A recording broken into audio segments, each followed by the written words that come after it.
Every army on Earth agreed on one thing.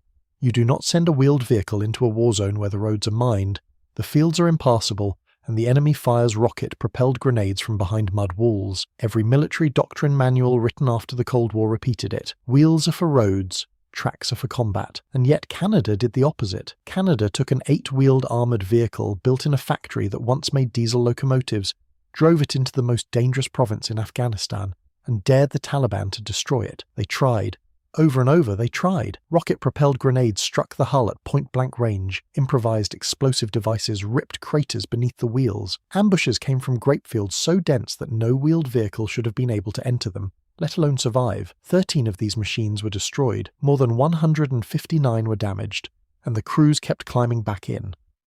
Because here is what the doctrine manuals never accounted for. This vehicle was not supposed to work. It worked anyway. And then the most powerful military on the planet looked at what Canada had built and bought 4,466 of them, 17,200 kilograms of Canadian steel and Swiss engineering, 6.98 meters long, 2.83 meters wide. It sat on 8 wheels arranged in 4 axles, each independently suspended, each connected to a central tire inflation system that let the driver adjust pressure on the move without stopping. It carried a 2-man turret armed with an M242 Bushmaster 25mm chain gun, a coaxial 7.62mm machine gun, and a roof-mounted 7.62mm weapon on a pintle. It could carry 3 crew and 7 dismounted infantry in a rear compartment, lined with ammunition bins and communications equipment. Its Caterpillar 3126 diesel engine produced 350 horsepower, enough to push the vehicle past 100 km per hour on sealed roads. Its operational range was 450 to 500 km on a single tank of fuel. It could not swim. Earlier vehicles in the family had been amphibious, but this one sacrificed that capability deliberately. The turret and the armour it carried raised the centre of gravity too high for safe water crossing. The engineers in London, Ontario decided that firepower and protection mattered more than floating. The base hull met NATO's standardised protection level 3, meaning all-round resistance to 7.62mm rifle fire. Ceramic applique armour panels added resistance against 14.5mm heavy machine gun rounds at 500 metres. Automatic fire detection and suppression systems lined the engine bay. Nuclear, biological and chemical filtration kept the crew breathing clean air. Thermal imaging and Generation 3 night vision sights gave the commander and gunner the ability to identify targets at ranges exceeding 2,000 meters, day or night. Run-flat tires and an anti-lock braking system completed a vehicle designed to keep moving after taking damage that would disable anything lighter. This was the LAV III, the Light Armoured Vehicle Mark III, and the story of how it came to exist begins not with a military requirement, but with a financial crisis. In 1991, the Canadian Armed Forces identified a problem that had been growing for decades. The armoured personnel carriers that Canadian soldiers rode into battle were obsolete. The M113 tracked carrier dated from the 1960s. The Grizzly wheeled carrier was a product of the 1970s. Both were reaching the end of their mechanical lives. The government earmarked $2.8 billion for a replacement program called the Multi-Role Combat Vehicle. Then the Liberals won the 1993 election, and the budget vanished. What replaced it was something smaller, cheaper, and far more pragmatic. The military restructured the entire program into the Light Armoured Vehicle Project, a phased approach that would build the fleet one contract at a time. Phase 1 delivered the LAV II Coyote, a reconnaissance variant built on the Swiss MOWAG Piranha family. The factory in London, Ontario already had experience building Piranha variants. General Motors had been manufacturing them there since the mid-1970s, after MOWAG approached the company to build the 6-wheeled AVGP for the Canadian military. The relationship between Switzerland and Canada was older than most people realised. When the time came for Phase 2, the engineers in London proposed something ambitious. They would take the heaviest member of the Piranha III family, mount the Coyote's 2-man turret on top, redesign virtually every internal system, and produce a vehicle capable of replacing both the tracked M113 and the wheeled Grizzly in a single platform. More than 6,000 new engineering drawings were generated. The suspension and driveline came from MOWAG. Everything else was Canadian. On the 16th of August, 1995, the Canadian government announced the contract. 651 vehicles, roughly 1.59 billion Canadian dollars. The factory in London began production, and first deliveries reached the Canadian Army in 1999. 5 variants rolled off the line: 313 infantry section carriers, 181 command posts, 71 TOW under armour anti-tank vehicles, 47 forward observation posts, and 39 engineer variants.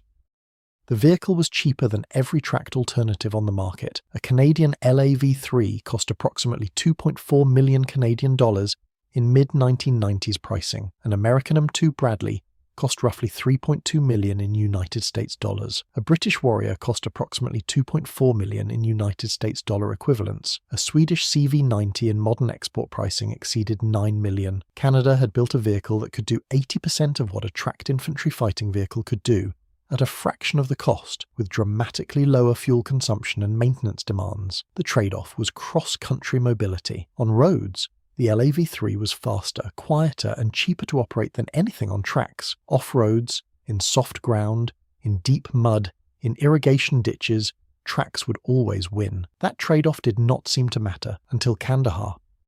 Before we get into where this vehicle actually fought, if you are enjoying this deep dive into military history, hit subscribe. It takes a second and it helps this channel cover vehicles that most people have never heard of. Canada's war in Afghanistan began in January 2002, when the first regular troops arrived in Kandahar under Operation Apollo. Soldiers from the Princess Patricia's Canadian Light Infantry deployed alongside American forces, and Canadian snipers fought in Operation Anaconda in the Shai-Kot Valley. From 2003, Canada ran the multinational brigade in Kabul under Operation Athena, but the war changed in early 2006, when Brigadier General David Fraser assumed command of Regional Command South on the 28th of February. Canadian battle groups built around the LAV III pushed into Kandahar province, and Kandahar was not Kabul. The terrain was a nightmare for wheeled vehicles. The Panjwaii and Jari districts were covered in dense grape fields separated by deep irrigation ditches called wadis. Mud-walled compounds stood every few hundred meters. Marijuana fields grew so thick that visibility dropped to zero at ground level. The Taliban knew this terrain intimately, and they exploited it. Major Trevor Cadieux, writing in the Canadian Army's own after-action analysis, recorded that the Taliban deliberately sought terrain that was impassable to wheeled vehicles. They wanted to fight where the LAV III could not follow, and for a time, it could not. But Canadian crews did not have the option of waiting for tracked vehicles to arrive. The LAV III was what they had, and they drove it into places where doctrine said it should never go. On the 22nd of April 2006, 4 Canadian soldiers died when an improvised explosive device destroyed a lightly armoured G-Wagon north of Kandahar. Corporal Matthew Dinning, Bombardier Miles Mansell, Lieutenant William Turner, and Corporal Randy Payne were killed instantly. The G-Wagon was a Mercedes utility vehicle with minimal blast protection. The deaths accelerated a decision that was already underway. Canada pulled the G-Wagon from high-risk convoy routes and pushed every available patrol onto the LAV III. The logic was brutal and simple. The LAV III could survive hits that the G-Wagon could not. 3 weeks later, the LAV III faced its most famous test. On the 17th of May, 2006, during the Battle of Bayanzi in the Panjwaii district, Captain Nicola Goddard was commanding the turret of her LAV III as a forward observation officer with 1st Regiment, Royal Canadian Horse Artillery, supporting Bravo Company of the 2nd Battalion, Princess Patricia's Canadian Light Infantry. Task Force Orion was engaged in heavy fighting against entrenched Taliban positions. 2 rocket-propelled grenades struck Goddard's vehicle. She was standing in the turret hatch with her head and shoulders exposed, calling artillery fire onto enemy positions. Shrapnel killed her. Captain Nicola Goddard became the first Canadian woman killed in combat since the Second World War, and the first Canadian artillery officer to call fire in battle since Korea. She was the 16th Canadian soldier to die in Afghanistan. The LAV III's hull survived the RPG strikes. Its commander did not, because she was exposed above the armour line doing the job that the vehicle's design required her to do. Her death revealed the vehicle's most dangerous compromise. The turret demanded a human being in the hatch to observe and direct fire. Every crew commander who stood in that hatch was protected from the chest down and exposed from the shoulders up. The armour worked. The design killed. Through the summer and autumn of 2006, LRV 3s fought through Panjwaii in engagements that would have been unthinkable for wheeled vehicles a decade earlier. They absorbed RPG strikes and kept rolling. They drove over pressure plate improvised explosive devices and, more often than not, the crews walked away. The vehicle was not invulnerable. The worst single day of the war proved that. On the 8th of April, 2007, Easter Sunday, a massive improvised explosive device detonated beneath a LAV 3 near Maiwand, on the boundary between Kandahar and Helmand provinces. 10 soldiers were inside.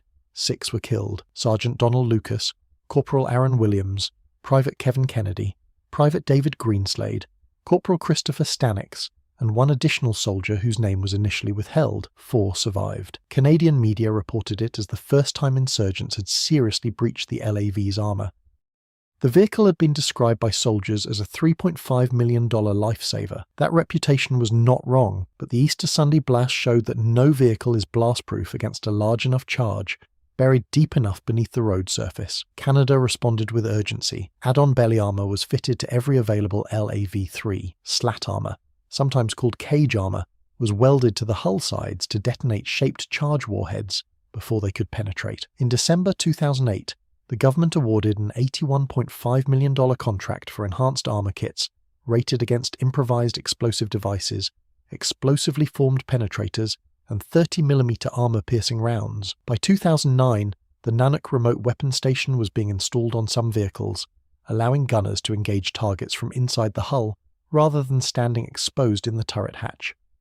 Over the course of the Afghan mission, Canada deployed more than 100 LAV IIIs into Kandahar. 13 were destroyed beyond repair, more than 159 were damaged and returned to service. The majority of Canada's 158 combat deaths occurred in or around LAV IIIs. The Canadian Army's own assessment was blunt about what that statistic meant. It stated that the casualty figure represented, and these are their words, a normal association between use and likelihood to encounter a mine or improvised explosive device. The LAV III carried the most soldiers into the most dangerous areas. It took the most hits because it was everywhere. That is not a design failure. That is a consequence of being the backbone of the entire force.